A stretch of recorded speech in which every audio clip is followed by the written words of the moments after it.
Saudações, comunidade. Me chamo Amanda e hoje decidi dividir com vocês uma experiência que transformou profundamente minha vida.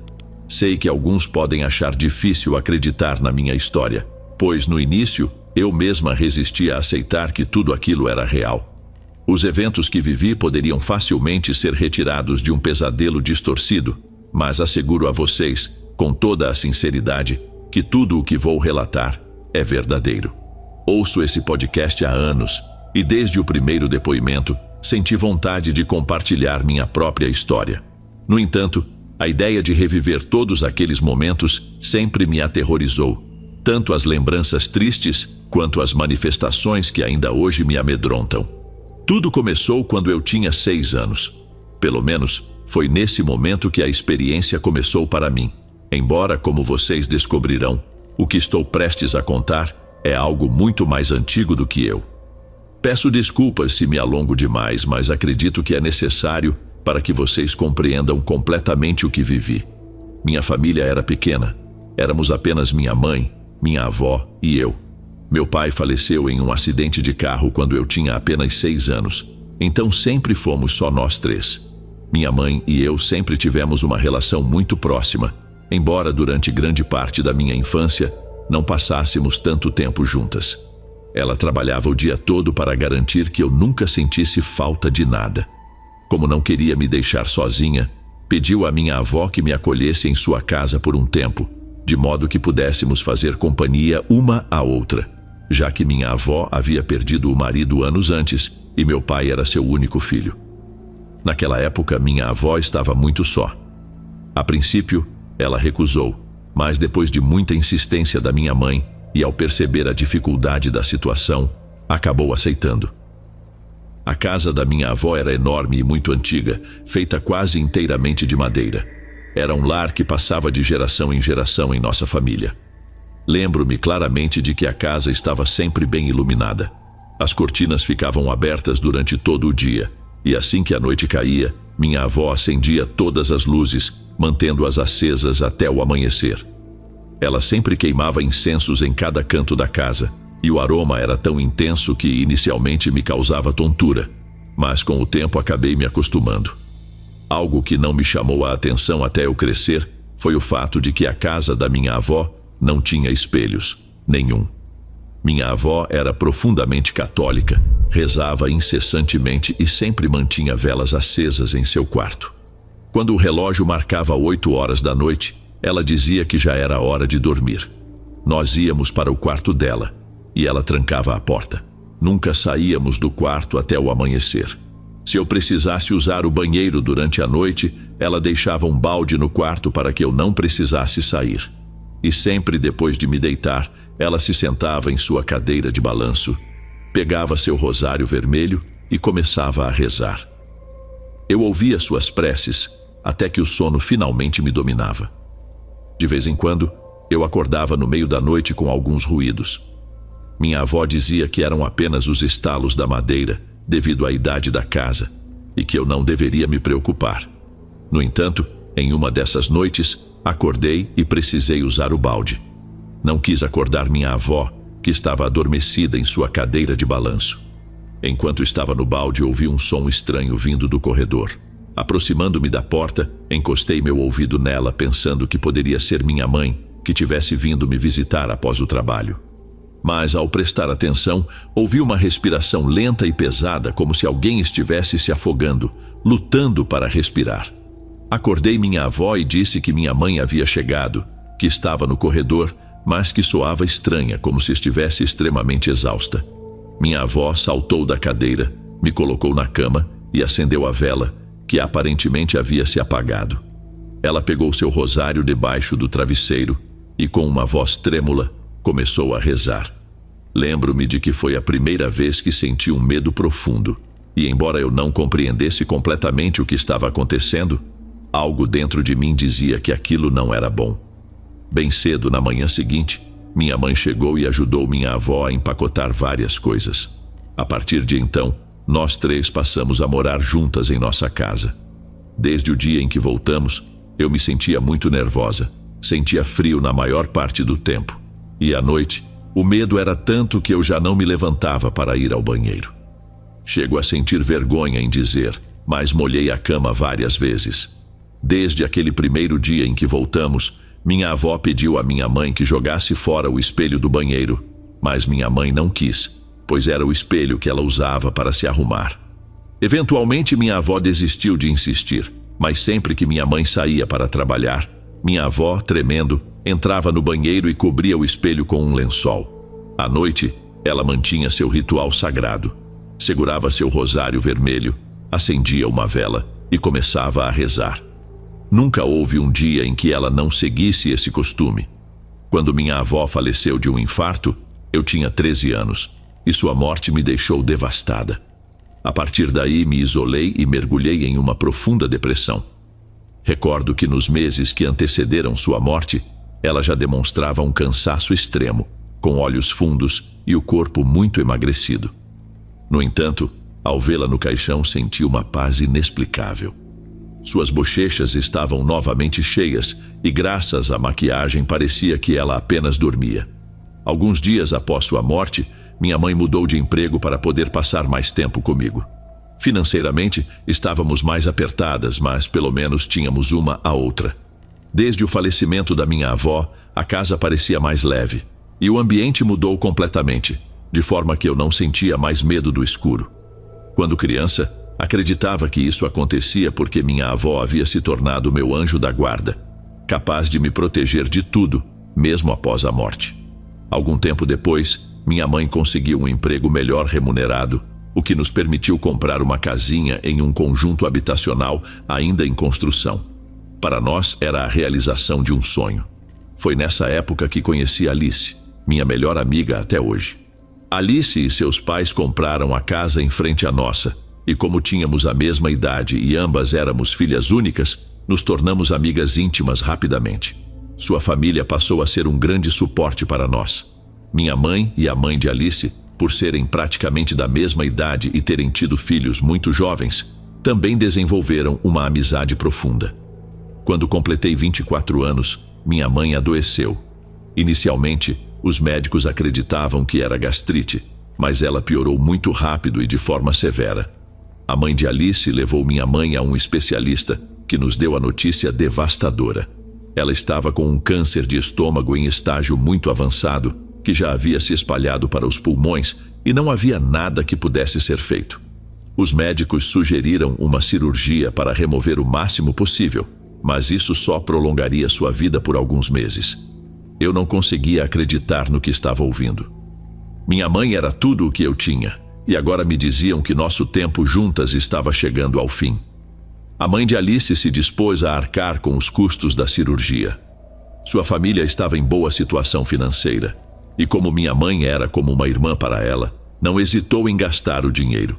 Contudo, infelizmente, minha mãe não resistiu à operação e faleceu. Sua morte foi um golpe devastador para mim. Caí novamente em uma profunda depressão, e a ideia de estar sozinha, completamente sozinha, me aterrorizava. Pensei várias vezes em acabar com minha própria vida.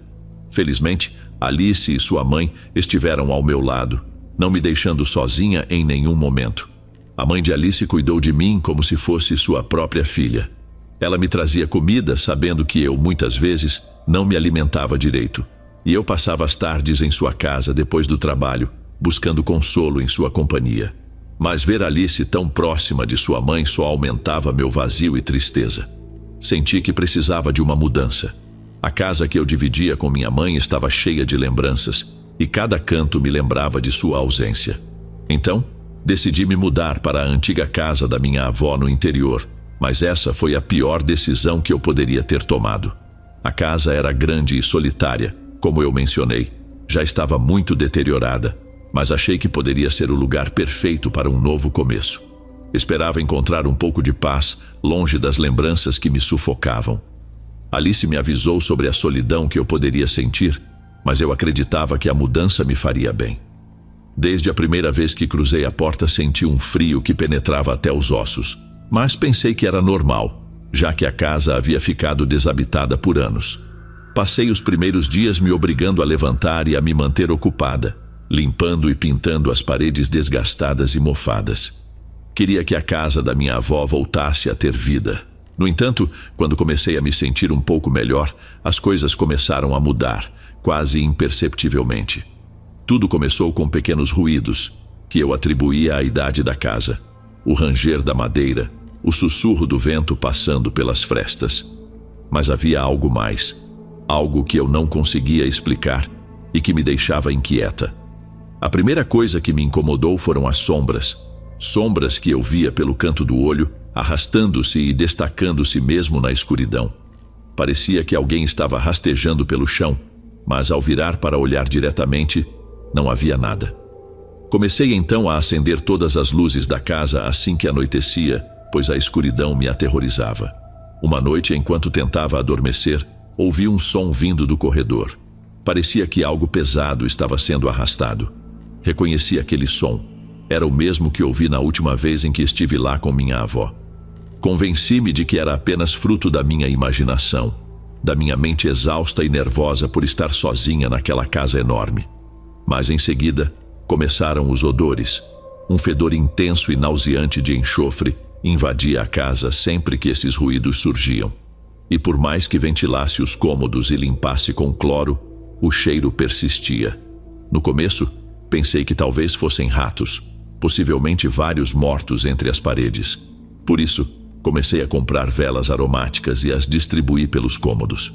O que mais me marcou foi a primeira experiência realmente aterrorizante naquela casa. Uma manhã, enquanto me penteava diante do espelho do banheiro, percebi algo estranho. Inicialmente, achei que fosse apenas minha imaginação, mas ao me observar melhor, notei que algo estava errado.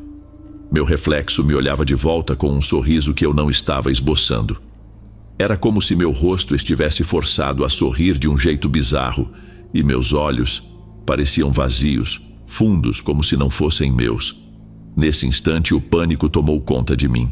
Senti um arrepio percorrer todo o meu corpo, dos pés à cabeça, e meu coração batia tão forte que achei que poderia explodir. Tentei gritar, mas a voz não saiu. Era como se o medo tivesse me silenciado. Após desviar o olhar por um momento, voltei a olhar para o espelho e tudo parecia normal. Convenci-me de que era apenas minha mente pregando uma peça, talvez pelo cansaço ou algo semelhante, mas no fundo, sentia que havia algo mais. Sem pensar duas vezes, saí correndo do banheiro e fui trabalhar com o cabelo apenas parcialmente arrumado, completamente apavorada. Durante todo o caminho, não conseguia tirar da cabeça aquele sorriso no espelho. Naquela noite, quando voltei para casa, o medo retornou junto. A porta do banheiro, que eu lembrava ter fechado com força, estava aberta.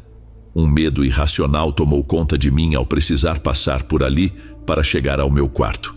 Naquela noite, dormi com todas as luzes acesas, com a porta trancada e, embora me envergonhe, coloquei um balde no quarto caso precisasse usar o banheiro durante a noite.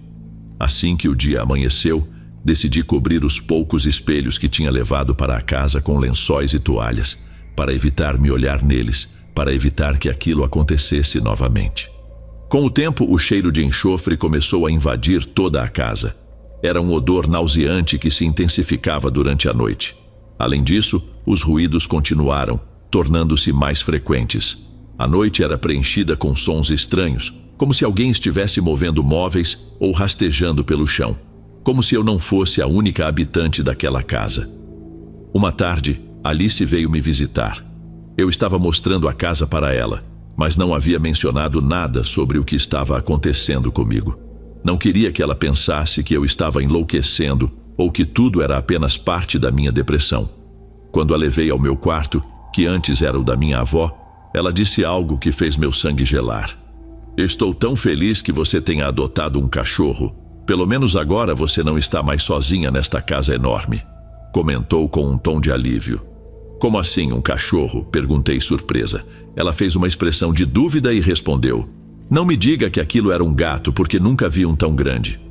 Diante da minha expressão confusa, ela acrescentou: "Bom, é que quando estávamos entrando no quarto, vi claramente algo nos seguindo pelo corredor, mas que depois entrou no banheiro." Ela mal havia terminado de falar quando ouvimos um estrondo vindo do corredor. Corremos para ver o que era e encontramos o candelabro no chão. No teto havia várias marcas de pequenas mãos sujas, quase invisíveis, como se uma criança de cerca de 8 anos tivesse estado engatinhando por lá. Mas, à medida que as marcas avançavam, elas começavam a se transformar em pegadas de cachorro. Alice saiu correndo como se fosse uma alma carregada, e eu fui logo atrás dela. Entramos em seu carro e dirigimos até um restaurante de fast food nos arredores da cidade. Estacionamos na praça e, enquanto comíamos dentro do carro, Alice me pediu uma explicação sobre o que acabávamos de presenciar, como se eu tivesse uma resposta clara, como se devesse uma explicação a ela. Decidi contar tudo o que estava acontecendo comigo, arriscando que ela achasse que eu estava louca. Mas, para minha surpresa, ela acreditou em mim. Depois, fomos para a casa de Alice. Aproveitei para passar pela casa da minha mãe, e assim que entrei, senti novamente aquela vibração pesada, o cheiro podre que agora também tomava conta daquele lugar. Enchi-me de coragem ao pensar que as coisas que me atormentavam haviam invadido até a casa da minha mãe. Naquela noite acabei dormindo na casa de Alice. Nós duas montamos uma espécie de acampamento na sala, com várias cobertas, como fazíamos quando éramos crianças. Tenho o sono leve, então percebi quando Alice se levantou para ir ao banheiro durante a madrugada. Estava prestes a voltar a dormir quando ela retornou chorando para me acordar. O espelho, repetia sem parar. Tentei acalmá-la, e quando conseguiu falar, explicou que, enquanto lavava as mãos e olhava para o espelho, seu reflexo esboçou um leve sorriso, quase imperceptível, mas profundamente assustador. Ela disse que aquela não era sua face, que havia algo errado. Eu lhe disse que talvez fosse apenas um sonho, por estar meio adormecida, especialmente depois de tudo que eu havia contado sobre minhas experiências. Isso a tranquilizou um pouco, mas ela insistiu que fôssemos juntas ao banheiro. Removemos o espelho e o guardamos no quarto da mãe dela, que não estava em casa, pois havia ido visitar uma de suas irmãs. Naquela noite, nenhuma de nós conseguiu dormir. Pela manhã, Alice me levou de volta à casa da minha avó, mas ela se recusou a entrar. A partir de então, os ruídos na casa se intensificaram. Cada noite, dormir se tornava um tormento, e decidi me mudar para o quarto no andar térreo, logo abaixo do antigo quarto da minha avó. Naquela tarde, enquanto terminava de transferir minhas coisas para o novo quarto, recebi uma ligação de Alice. Sua voz tremia de medo. "Juro que você não vai acreditar, mas não é sugestão. Minha mãe também passou por isso", disse ela. "O que aconteceu?", perguntei. Entrei no quarto da minha mãe cedo e vi que ela havia coberto o espelho do toucador com uma toalha. Fiquei preocupada e perguntei por que ela fez isso. E ela me disse que naquela mesma manhã, enquanto limpava o quarto, ao olhar no espelho, viu seu rosto de um jeito estranho. Ela se aproximou, pensando que era algo relacionado à distância ou à falta dos óculos, mas quanto mais se aproximava, mais percebia que seu rosto sorria de forma anormal, um sorriso forçado, com olhos cheios de sofrimento. Eu não conseguia acreditar no que estava ouvindo. Alice não havia mencionado nada disso à sua mãe, então não havia como ela estar sugestionada. "E isso não é tudo", acrescentou Alice. "Minha casa está com um cheiro horrível, como se houvesse um animal morto lá dentro. É o mesmo odor que o da casa da sua mãe." Comecei a chorar. Não podia acreditar no que estava acontecendo. Queria me convencer de que tudo aquilo não passava de uma ilusão, mas as palavras de Alice confirmavam que tudo era real. Senti-me culpada por aquelas coisas também estarem atormentando-a. Foi assim que, em busca de uma solução, encontrei o contato de uma senhora idosa que vivia a cerca de 40 minutos da casa da minha avó. Por respeito, não mencionarei seu nome nem seu endereço, pois entendo que ela já não pratica mais essas atividades. Naquela mesma tarde, após o trabalho, fui vê-la. Não havia ninguém antes de mim, então fui atendida rapidamente. O quarto onde ela me recebeu era grande e sombrio, com um altar enorme de um santo que eu não reconheci. O ambiente estava carregado com uma mistura de incenso, ervas e cera. Havia velas acesas por toda parte e ramos espalhados pelo chão. Antes mesmo que eu pudesse dizer algo, a senhora me disse que sentia uma energia muito forte e negativa ao meu redor, que várias entidades estavam me atormentando. Embora ela pudesse ajudar a diminuir as manifestações, advertiu que não poderia eliminá-las completamente e que tentar fazê-lo poderia ser contraproducente, intensificando as manifestações em vez de reduzi-las. Contei a ela tudo o que havia ocorrido desde a minha chegada à casa e também o que tinha sentido e ouvido quando morei com minha avó na infância. Mencionei o caso de Alice também. A senhora me explicou que, embora não pudesse determinar como essas entidades haviam se ligado à minha família, estava certa de que elas nos acompanhavam há muitos anos, talvez até por gerações. Ela disse que era provável que essas entidades estivessem ligadas a alguém, possivelmente até a minha avó. Mencionou que seriam necessárias várias sessões de limpeza, tanto na minha casa quanto na de Alice e na antiga casa da minha mãe, mas advertiu que essas entidades poderiam continuar a nos atormentar. Ela espalhou sal pelo chão, acendeu velas negras em cada cômodo, recitou orações estranhas e queimou ramos por toda a casa, impregnando o ar com um aroma denso e penetrante. Depois de várias semanas de sessões, os ruídos cessaram por um tempo, mas o cheiro de enxofre permaneceu. A última experiência paranormal que tive naquela casa aconteceu na última noite que passei lá. Eu estava tentando dormir quando, no andar de cima, no corredor, ouvi novamente aquela coisa se arrastando. Desta vez, pude ouvir o som de suas mãos se apoiando no chão, uma após a outra, lenta e pesadamente, como se cada movimento fosse um esforço imenso. Fiquei paralisada de medo, aterrorizada com a ideia de que aquilo pudesse descer as escadas e chegar até o quarto onde eu estava. Tentei rezar mentalmente, tentei lembrar das orações que minha avó costumava fazer à noite, mas minha mente estava em branco. Não conseguia lembrar de nada. Aquela coisa continuava se movendo pelo corredor e sua respiração pesada se aproximava cada vez mais das escadas. De repente, o ruído parou abruptamente, e quando comecei a me acalmar, aquela respiração horrível soou diretamente debaixo da minha cama. Senti uma pressão terrível começar nos meus pés e subir até minha cabeça. Acho que desmaiei de medo. Quando acordei, ainda estava escuro. O medo era tão grande que até estender a mão para pegar meu celular no criado mudo me aterrorizava. Então, o silêncio do quarto foi interrompido por murmúrios acompanhados pelo ranger da madeira no quarto de cima. Era o mesmo som que eu ouvia quando minha avó se balançava em sua cadeira enquanto rezava. No começo, foi difícil distinguir, mas aos poucos consegui focar nos murmúrios e reconheci a voz que vinha do andar de cima. São Miguel Arcanjo, defendei-nos no combate, sede nosso auxílio contra as maldades e ciladas do demônio, que Deus manifeste sobre ele seu poder, é nossa humilde súplica. Era a voz da minha avó. Eu podia ouvi-la rezando ao longe, em seu quarto, sentada em sua cadeira de balanço. As lágrimas começaram a escorrer pelo meu rosto, e de repente senti uma paz que não sentia há muito tempo. Lembrei-me das suas orações e comecei a rezar no mesmo ritmo dos murmúrios até adormecer. Na manhã seguinte recolhi minhas coisas e fui embora. Senti que aquela noite poderia ter sido a última, mas que minha avó estava lá para me proteger. Senti que ela havia voltado para me dizer que eu precisava sair daquela casa.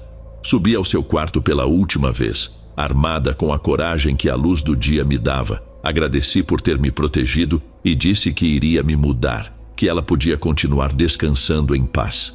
Prometi que a casa continuaria lá e que me certificaria de que ninguém mais a habitasse. Quando me virei, vi sua cadeira de balanço e ali estava seu rosário. Aquele rosário vermelho com o qual ela sempre rezava e que eu juro ter visto em suas mãos quando a enterramos no caixão. Admito que fiquei muito assustada ao vê-lo ali, mas não consegui deixá-lo para trás. Ainda hoje, tenho esse rosário comigo. É o lembrete de que minha avó é meu anjo da guarda e que sempre estará cuidando de mim. Alice foi me ajudar com a mudança e, ao sairmos da casa, ela me perguntou se a senhora das limpezas estava lá. Eu respondi que não, que fazia tempo que não falava com ela. É que juro que a vi, ou pelo menos vi uma senhora na janela de cima, usando um avental amarelo com flores vermelhas, disse ela.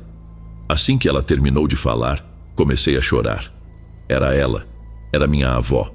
Ela sempre usava um avental amarelo, bem surrado e desbotado, muito velho, mas que ela adorava. Por mais que lhe dessemos novos, ela continuava usando o velho. Não havia como Alice estar mentindo, porque ela nunca conheceu minha avó, nem mesmo por fotos. 6 anos se passaram desde que me mudei da casa da minha avó. Não ouvi mais aquela criatura que se arrastava, nem vi a sombra que engatinhava, embora os espelhos ainda me causem medo. Não vi nada fora do normal no meu reflexo, e minha amiga Alice também não voltou a experimentar nada paranormal. A única coisa que ainda me acompanha é aquele cheiro horrível em minha casa. Um lembrete de que essas entidades ainda estão por perto. Mas estou certa de que minha avó ainda me protege, que ela não permite que essas entidades se manifestem além disso. Claro, ainda guardo o seu rosário vermelho e todas as noites antes de dormir, acendo uma vela e rezo as mesmas orações que minha avó rezava. Minhas cortinas estão sempre abertas e durante a noite todas as luzes da casa permanecem acesas. Evito beber água antes de dormir para não ter que sair ao banheiro e, se necessário, tenho um balde no meu quarto. Faço tudo isso por precaução, porque sei que essas coisas nunca vão me deixar em paz.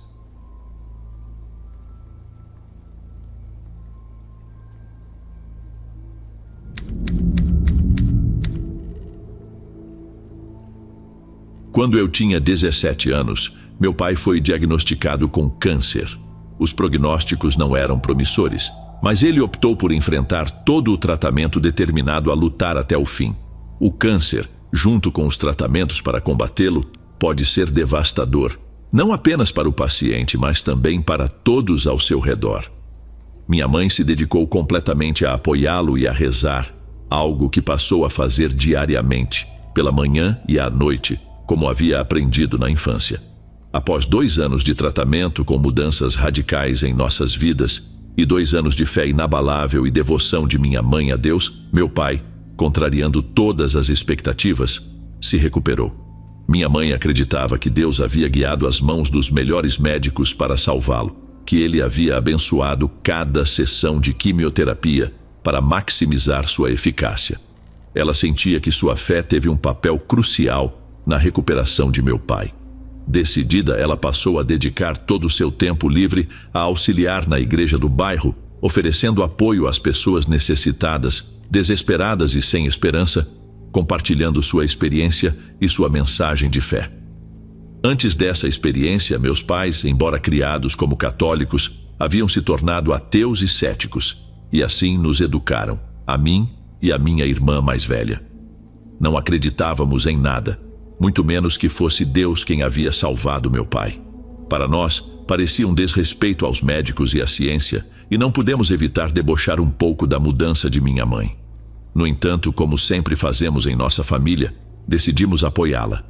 Eu ia buscá-la na igreja sempre que podia, especialmente porque a rua onde ficava era bastante solitária e mal iluminada, como grande parte do bairro. Aos poucos, essa rua se encheu de mais casas abandonadas do que habitadas. Lembro-me, e é por isso que escrevo, de uma vez em que fui buscá-la num sábado após as cerimônias de primeira comunhão. Quando cheguei, restavam apenas algumas pessoas tirando fotos em frente à igreja. Lá dentro, o espaço já estava vazio e as luzes começavam a ser apagadas. Era noite. Entrei e sentei no último banco como sempre para esperar. O sacerdote informou que minha mãe estava na pequena sala ao lado da igreja acompanhada de outra voluntária e que não demoraria muito. Em seguida, ele pediu que eu removesse o boné que estava usando. Relutante, obedeci.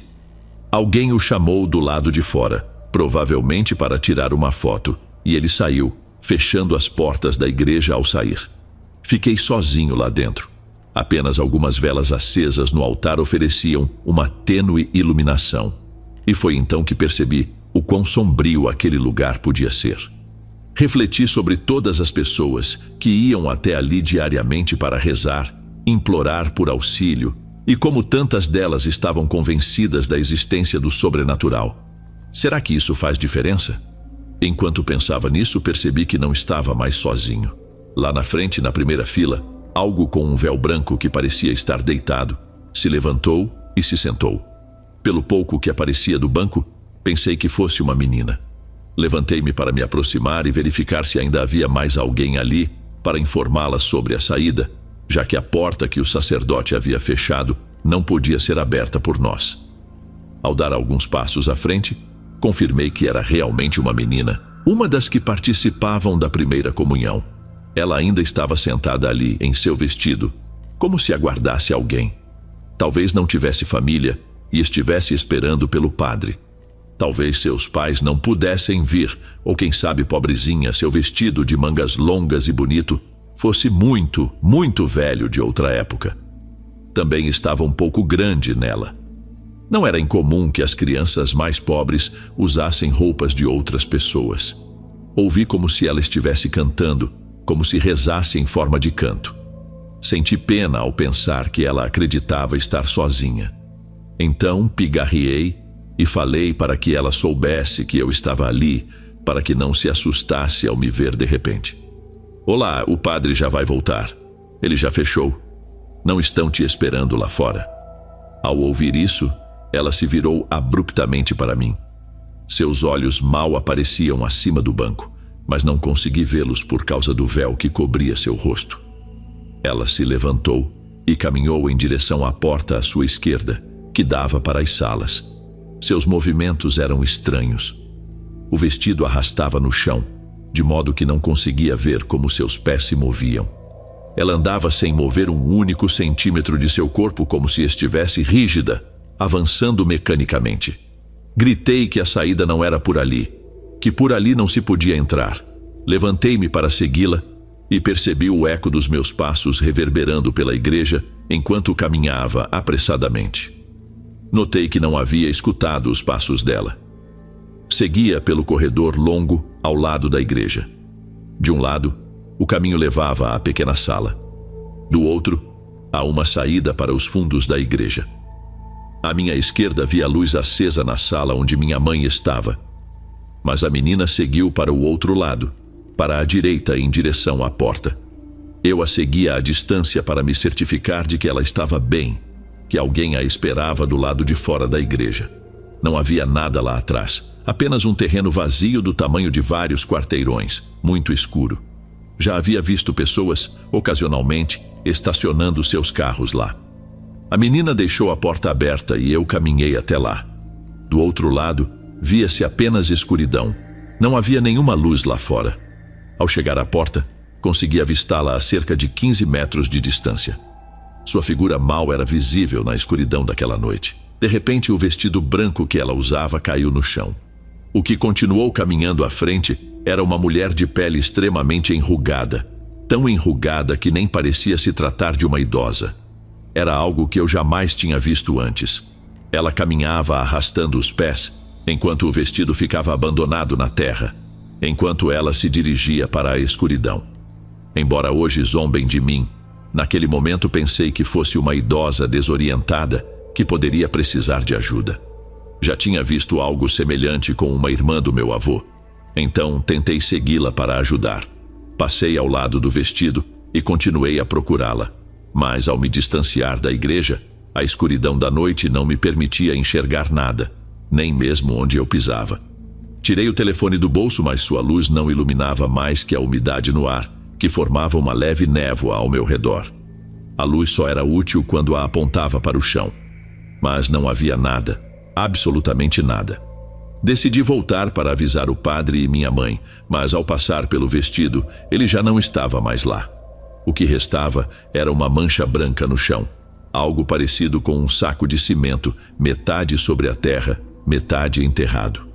Confuso, corri de volta para o corredor. Ouvi vozes. O padre estava encostado na porta da sala, conversando com minha mãe e outra voluntária. Apressadamente, fui até eles e contei o que acabara de ver. As expressões de minha mãe e da outra senhora mudaram drasticamente, mas o padre apenas me repreendeu, dizendo para eu não falar dessas coisas nem brincar com isso, e saiu pela mesma porta que levava aos fundos. A outra senhora estava pálida e não disse uma palavra. Minha mãe apenas pediu que eu pegasse suas coisas. Nós três saímos e começamos a caminhar. A senhora poderia atravessar a primeira rua para chegar logo em casa, mas preferiu nos acompanhar, mesmo sabendo que levaria quase o dobro do tempo. Ela parecia muito nervosa e as duas falavam sobre algo que claramente já conheciam, mas que para mim não estava totalmente claro. Estavam discutindo sobre o que eu tinha visto. Uma menina que aparecia caminhando ao redor da igreja durante cerimônias de primeira comunhão. Parecia que elas entendiam sua origem, talvez a história ou a lenda, mas essas coisas nunca são conhecidas em detalhes. Eu não disse mais nada. Não fiz mais perguntas. Quando chegamos em casa, a senhora se despediu e foi embora. A única vez que tentei perguntar à minha mãe sobre o que eu vi, ela disse que não havia necessidade de me contar, pois eu não acreditava nessas coisas, que eu deveria encontrar uma explicação lógica. Quando compartilhei isso, especialmente com minha irmã, ela zombou bastante de mim por acreditar em fantasmas. Desde então, toda vez que há uma primeira comunhão e preciso buscar minha mãe na igreja, acreditem, nunca mais fui sozinho. Bem, após ler esse relato tão intenso, só me resta perguntar: e você? Já viveu alguma experiência sobrenatural ou presenciou algo inexplicável? E o que achou desse relato? Deixe aqui nos comentários. Vamos para o próximo.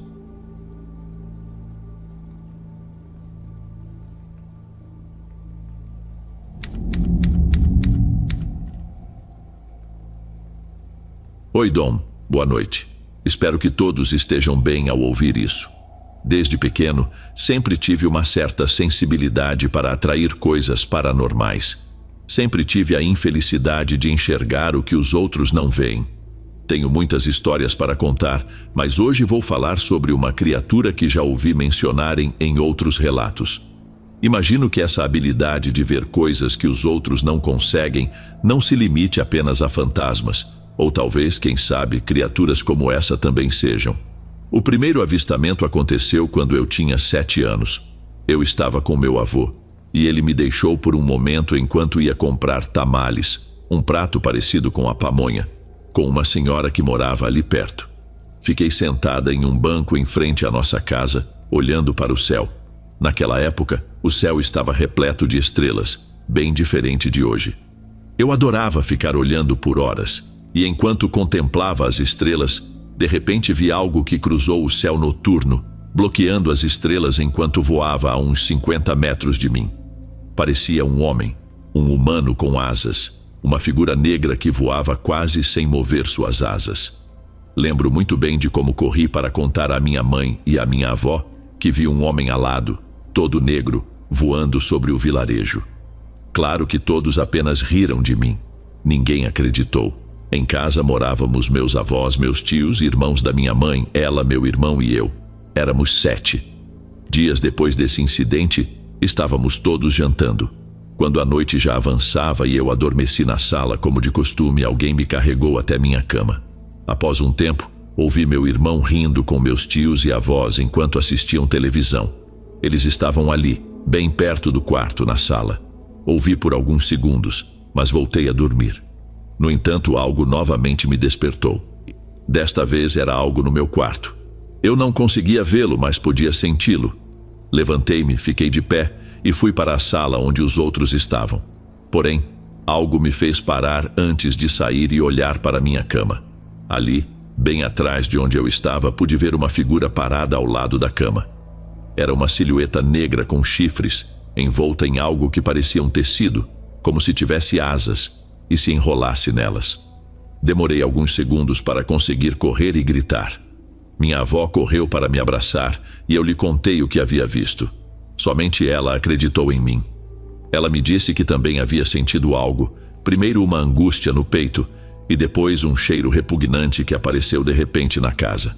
Felizmente, foi a última vez que vi essa criatura. Nunca mais a encontrei, seja em minha casa, no céu ou em qualquer outro lugar. Há 2 anos, voltei para a capital para viver com meu pai. Minha mãe permaneceu no povoado com seu marido e meu irmão. Desde aquela visão, muitos anos se passaram, mas há poucos dias minha mãe me ligou para dizer que a senhora dos tamales, aquela que meu avô sempre visitava, havia falecido. Sempre tivemos muito apreço por ela e espero que descanse em paz. Durante a ligação, percebi que minha mãe queria me contar algo mais, mas parecia não saber como.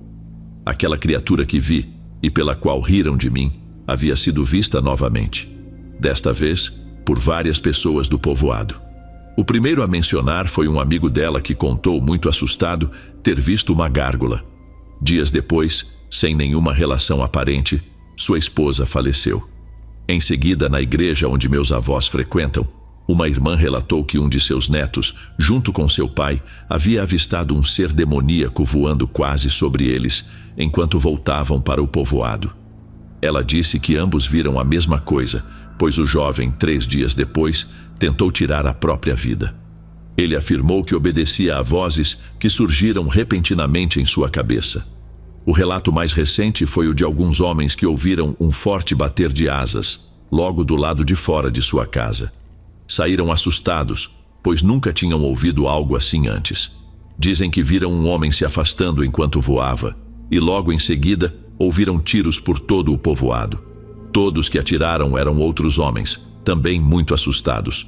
Foi então que de repente me lembrei de tudo o que vivi e tentei esquecer. Imediatamente questionei minha mãe por não ter acreditado em mim.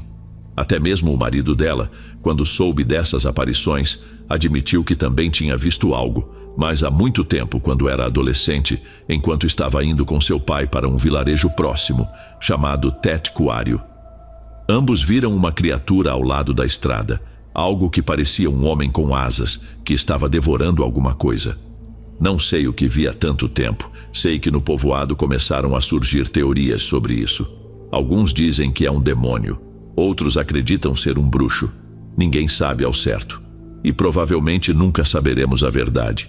Espero, amigos, que vocês nunca se deparem com algo assim, porque, se acredito em algo, é que essa criatura traz tragédias consigo. Fico feliz que ainda esteja aqui assistindo. Sinta-se à vontade para comentar o que está achando dos relatos e também para se inscrever aqui no canal Evocando Medo. Bom, vamos para o próximo relato.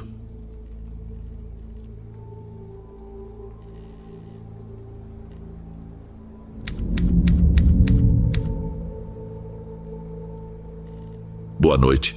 Espero que alguém esteja disposto a ouvir meu relato. Tudo começou em uma das vezes em que eu voltava para casa, após um período de férias na cidade do México. Durante os últimos 3 anos, sempre que surgia uma oportunidade, eu ia visitar minha família que reside lá. Já se passaram 5 anos e meio desde que me mudei para Querétaro. Para quem não conhece, Querétaro é um estado encantador e tranquilo, situado a cerca de 2 horas e meia da capital. Naquela ocasião viajei com minha família, mas precisei retornar antes por motivos de trabalho. Acabei voltando sozinho, enquanto minha esposa e meus filhos permaneceram lá para concluir as visitas a toda a família, tanto do lado paterno quanto materno, além do fato de que eles estavam um pouco adoentados.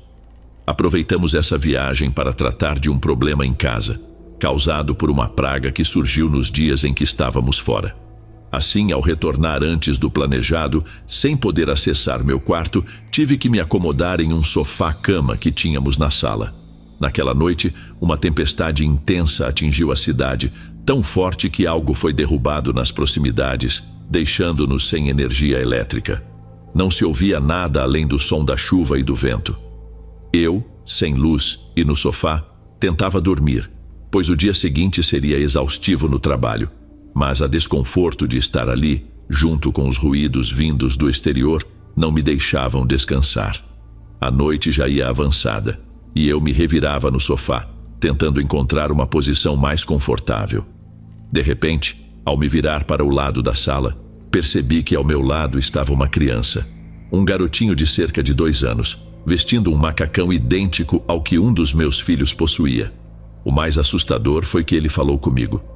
Ele me perguntou se poderia ficar comigo, se eu poderia carregá-lo, pois a tempestade estava o assustando e impedindo de dormir. Eu não conseguia acreditar no que estava vendo. Os únicos filhos que eu tinha, ou que estavam próximos, eram os meus, e naquele momento eles estavam em outra cidade. Eu estava sozinho em casa, ou pelo menos deveria estar. Não sei como, mas decidi agir como se não estivesse aterrorizado. Disse a ele para ir dormir que eu tinha que acordar cedo para trabalhar no dia seguinte e não podia ficar acordado até tarde. Não tenha medo, eu disse. É apenas uma tempestade, nada mais. Eu esperava que aquela visão desaparecesse, que se afastasse ou simplesmente sumisse em um piscar de olhos. Mas isso não aconteceu. Ele permaneceu ao lado do meu sofá por um longo tempo, sem ir embora, sem desviar o olhar de mim. Eu não sabia o que fazer. Fechar os olhos me dava tanto medo quanto continuar olhando para ele. Sentia que se fechasse os olhos, ele poderia se aproximar de repente ou algo do tipo. O rostinho daquela figura permanecia oculto na escuridão. A única coisa que se iluminava com a luz da janela era o macacão, idêntico ao que meu bebê usava. De vez em quando ele repetia a mesma coisa. Pedia para que eu o carregasse. Finalmente, sem saber mais o que fazer, me rendi. Busquei forças na lembrança da minha família, a coragem para enfrentá-lo, apesar de estar morrendo de medo, pois não tinha outra opção. Levantei-me e o carreguei sem olhar diretamente para ele. Ainda posso sentir seu peso em meus braços. Ele pediu para que eu o levasse até a janela para ver a tempestade. Caminhei até lá. A chuva continuava a cair intensamente, até que, de repente, percebi que o amanhecer já estava chegando. A luz do sol começava a penetrar por entre algumas nuvens. Foi então que notei que meus braços estavam cruzados, que eu não estava segurando nada, apenas mantendo a postura como se ainda estivesse carregando um bebê. Eram 6 horas da manhã. Liguei para minha esposa para saber como estavam as crianças. De repente, fiquei muito preocupado com eles, e alguns dias antes nos haviam dito que talvez tivessem princípios de pneumonia. Essa foi outra razão pela qual eles ficaram na cidade do México e não voltaram comigo. Minha esposa disse que tudo estava bem e perguntou o que havia acontecido, pois eu soava muito mal. Eu apenas disse que tinha sonhado que as crianças estavam muito doentes. Não pude explicar mais nada, nem que naquele momento eu estava parado em frente à janela, olhando para fora, para o que a chuva havia deixado. Você já viveu uma experiência inexplicável como essa, onde a realidade parece se mesclar com o impossível? O que você acha que realmente aconteceu naquela noite? Compartilhe seus pensamentos e teorias. Vamos seguir para o próximo relato.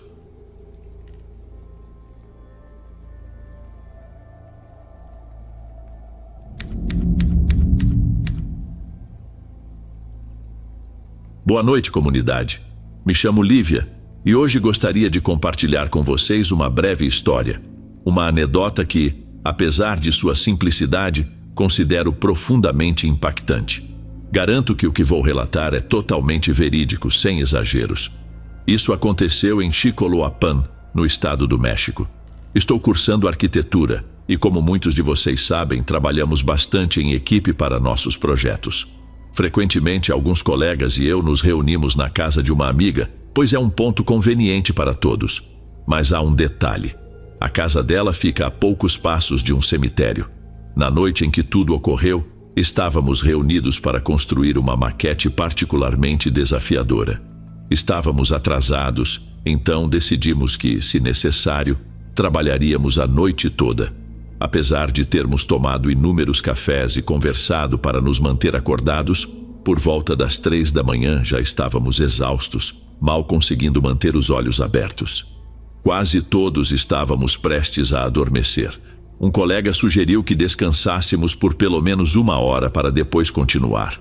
Mesmo não sendo o ideal, estávamos tão cansados que concordamos. Cada um de nós se acomodou em um canto. Eu me deitei no sofá da sala. Naquele momento ouvimos um choro distante vindo da rua e rimos nervosamente, pois o som tinha um tom fantasmagórico. Estávamos todos juntos, então o medo não foi tão grande. Além disso, o som parecia estar muito longe. Alguém comentou que agora podíamos dizer que havíamos escutado La Llorona, conhecida como o espírito de uma mulher de branco, descabelada e chorosa, que afogou os seus filhos e depois se arrependeu e foi amaldiçoada. Foi nesse instante que me lembrei de uma particularidade da lenda. Dizem que, se você a escuta de longe, é porque ela já está muito próxima. De repente, ouvimos novamente, dessa vez de forma clara e nítida. E embora a crença diga que ao escutá-la próxima, ela já está se afastando, ouvir aquele som tão perto, como se estivesse do lado de fora da casa, nos encheu de terror. Instintivamente todos olhamos para a porta e as janelas. Tudo parecia estar devidamente fechado, e teríamos acreditado que tudo havia acabado, que não passava de uma brincadeira. Mas então notamos um rosário que minha colega havia pendurado junto à porta. Ele estava girando, rodando, como se alguém o estivesse segurando e o fazendo girar com força. Não havia vento, nada que explicasse aquele movimento. O lamento cessou.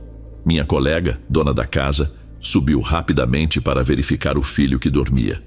Tudo parecia normal, mas ninguém quis ou conseguiu voltar a dormir.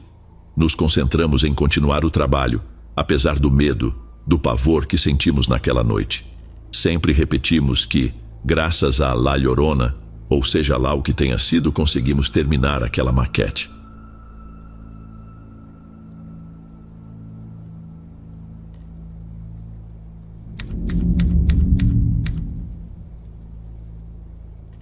Meu nome é Douglas e sou natural de Ponta Grossa, no Paraná. A história que vou compartilhar ocorreu com meu pai, que já não está mais entre nós. Até hoje, quando me recordo desse episódio, ainda fico profundamente impressionado. Por volta dos anos 60, a principal forma de entretenimento para muitos era o cinema. Nessa época, meu pai, com apenas 12 anos, foi ao cinema do bairro acompanhado de suas irmãs, minhas tias. Elas, no entanto, não estavam muito interessadas no filme e decidiram sair antes do final, deixando meu pai sozinho, que queria assistir até o fim. Ao término da sessão, meu pai, junto com seu fiel cachorro Thor, que o aguardava pacientemente do lado de fora, começaram a caminhar de volta para casa. Já estava escuro e a noite avançava. Faltando poucas quadras para chegar, Thor, seu cachorro, parou subitamente e começou a rosnar para algo, com os pelos do dorso eriçados. Num instante disparou em fuga, deixando meu pai sozinho e confuso sobre o que poderia estar acontecendo. Mesmo apreensivo, meu pai continuou seu caminho e mais à frente, ao olhar para um barranco, deparou-se com uma mulher de pé, toda vestida de branco, com a cabeça baixa. A figura estava contra a luz da lua, o que lhe conferia um brilho incomum. O vestido da mulher esvoaçava ao sabor do vento que soprava forte sobre o barranco, fazendo com que sua figura ganhasse uma aura cada vez mais fantasmagórica. Tomado pelo pânico, meu pai levantou a cabeça e pôde ver que os olhos dela eram intensamente vermelhos, como os de um cão. Sem hesitar, ele correu para casa, chegando quase sem fôlego e pálido como uma folha de papel. Minha avó, preocupada, perguntou-lhe o que havia acontecido, e a única coisa que ele conseguiu dizer foi que tinha visto uma assombração pelo caminho. Anos se passaram desde esse incidente e meu pai já era um homem feito, morando sozinho em uma pensão. Durante o dia, ele trabalhava e à noite cursava geografia na faculdade, em busca de realizar seu sonho de se tornar professor. A rotina era intensa, dividida entre trabalho e estudos. Em uma certa noite, embora não consiga precisar a hora, mas já era bem tarde, talvez madrugada, meu pai estava dormindo quando foi despertado pelo som da porta do quarto se abrindo sozinha. Ele notou de relance uma figura toda de branco entrando no quarto, aproximando-se e parando ao lado da cama. Paralisado, ele sentiu seu corpo gelar, e sua única reação foi fechar os olhos e rezar para que aquilo desaparecesse o mais rápido possível. Ele continuou rezando até que seu coração acalmasse, conseguindo, por fim, adormecer. Na manhã seguinte, ele acordou convencido de que tudo não passara de um sonho. Meu pai relatou que isso aconteceu naquele estado em que estamos entre a vigília e o sono, sem conseguir organizar os pensamentos. Os dias seguiram normais até que, em outra noite, já deitado, ele voltou a sentir aquela presença adentrando o quarto. Seu corpo paralisou e um frio percorreu sua espinha. Ele percebeu então aquela coisa tocando seus pés, e o medo intensificou-se, pois eram as mãos mais frias que já havia sentido. No decorrer de quase todas as noites seguintes, meu pai sentiu a presença visitá-lo novamente. Sem saber como proceder, um amigo lhe aconselhou a procurar um centro espírita. Lá, disseram-lhe que poderia ser o espírito de alguém em busca de ajuda, e que ele deveria confrontar a entidade.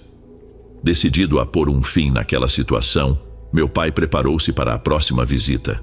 Naquela noite, como de costume, a entidade surgiu e se aproximou da cama.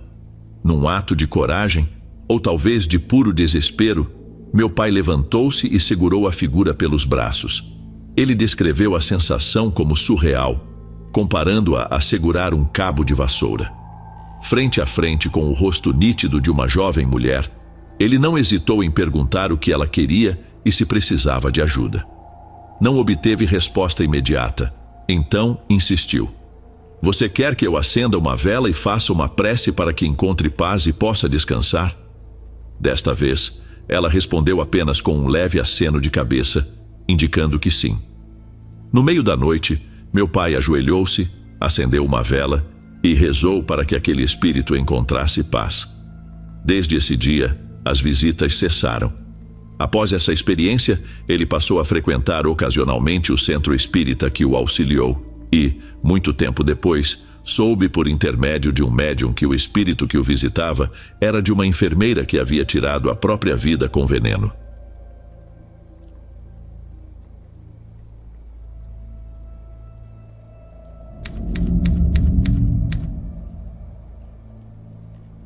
Olá a todos, meu nome é Lucas e resido em Jacareí, uma cidade no interior de São Paulo, localizada no Vale do Paraíba, mais precisamente no início desse vale.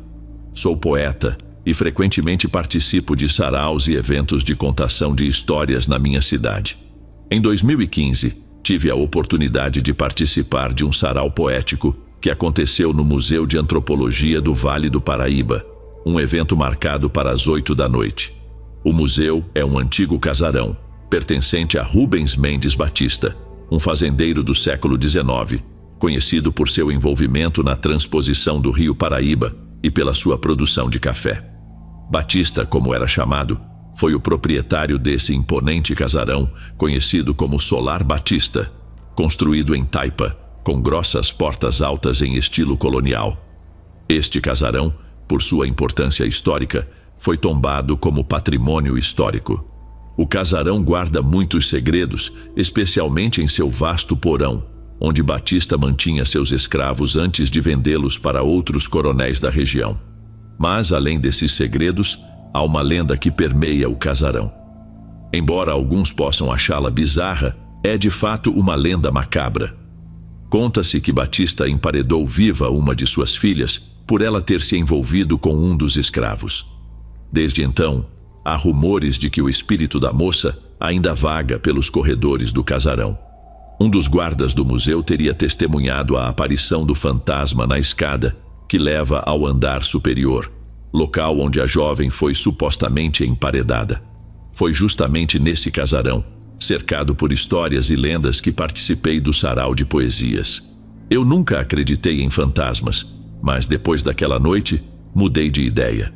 O grande dia chegou e me preparei para o sarau. Às 8 da noite, com meus poemas em mãos, fui até o casarão, que já estava lotado de artistas locais, poetas e prosadores. O sarau foi um sucesso, e fui o último a declamar minhas poesias. Quando deu 10 da noite, o evento chegou ao fim e todos foram embora, restando apenas eu e o guarda. Eu ainda quis permanecer um pouco mais para admirar o local, afinal, ali havia muita história. Foi então que o guarda, olhando para mim, disse: "Poeta, preciso fechar o museu, já são 10h30. Então desci as escadas em direção à recepção do museu. O guarda estava visivelmente ansioso para ir embora, e eu soube que ele era supersticioso, temendo ficar sozinho no casarão à noite, especialmente depois que todos já tinham saído. O medo das lendas de fantasmas era grande, e por isso, quando o relógio marcava 10h30 da noite, ele sempre se apressava, especialmente em dias de saraus ou reuniões, para que as pessoas fossem embora logo, pois ele também queria sair rapidamente. Foi nesse momento que percebi que havia esquecido minha pasta com os poemas no andar de cima. Falei para o guarda: "Oh, minha nossa, seu guarda, esqueci minha pasta de poemas. Não posso sair sem ela, preciso buscá-la." Ele, já apavorado e louco para fechar o museu, respondeu: "Senhor, por favor, corra e pegue logo, preciso ir embora." Subi as escadas novamente, e pela primeira vez confesso que senti medo. O medo parecia alongar a escada, tornando-a interminável. Eu estava apressado para pegar minha pasta enquanto o guarda ansiava por ir embora. A escada parecia se estender, como se os degraus se multiplicassem, e eu subia, mas não chegava ao topo. Finalmente entrei no salão de festas onde havia um piano. De repente, o piano começou a tocar sozinho, e pior, tocava uma música fúnebre. Nesse instante, minhas pernas fraquejaram, fiquei todo arrepiado, e meu coração disparou a ponto de achar que iria desmaiar. Como podia, de repente, um piano tocar sozinho, ainda mais uma música tão lúgubre? Mas eu não podia deixar minha pasta para trás. Tinha que pegar meus poemas. Quanto mais eu caminhava em direção à pasta, mais alto o piano tocava. Tentei me convencer de que era apenas minha imaginação. Afinal, como um piano poderia tocar sozinho, ainda mais uma música dessas? Foi então que avistei a figura de um homem usando chapéu, de costas para mim, que falava em um tom ameaçador. Saia daqui, saia do meu casarão, saia já do meu casarão. Eu queria gritar, mas não conseguia. O fantasma estava de costas e eu estava prestes a sair imediatamente, mas naquele instante ele se virou para mim. Aquela figura aterrorizante não tinha rosto e com uma voz cavernosa gritou novamente: saia do meu casarão, saia do meu casarão. Senti o cheiro de madeira podre e naftalina no ar. De repente, fui atingido no rosto por um objeto. Para minha surpresa, era a minha pasta, a pasta onde guardava meus poemas. O fantasma a havia arremessado contra mim com uma força incrível. Peguei minha pasta rapidamente e corri em direção à escada para descer rumo ao salão principal e escapar dali. Quando finalmente cheguei à escada, apavorado, segurando firmemente a minha pasta de poesias, vi a imagem de uma moça flutuando em minha direção, com um sorriso macabro. Sabe aquele sorriso diabólico, aterrorizante? Ela vinha em minha direção com aquele sorriso assustador. Soltei um grito, cobri meu rosto com a pasta, não queria ver aquela cena. De repente, a moça passou por mim e senti o tecido do vestido dela roçar em meu rosto, um tecido mofado e gelado. Suas mãos frias e duras tocaram as minhas e eu fiquei paralisado. Foi então que ela soltou uma gargalhada e eu senti até o hálito dela, um cheiro estranho, como de poeira e coisas apodrecidas. Não conseguia me mover ou gritar por socorro. Nesse momento senti uma mão agarrar meu braço e me puxar. Era o guarda, pálido, tremendo, com um olhar cheio de pavor. Ele disse: vamos embora logo daqui. E ainda acrescentou: eu também vi o fantasma da moça aqui na escada. Corremos em direção à porta de saída. Já eram 11h30. Enquanto o guarda, apavorado, fechava a porta principal do casarão, olhei para a janela do andar de cima e vi, brilhando como fogo, o fantasma do Coronel Batista. Sim, era ele. O mesmo fantasma que exigiu que eu saísse do casarão imediatamente. Pelo vitrô, vi nitidamente a figura de costas do coronel, assim como o fantasma da moça da escada, que parecia flutuar.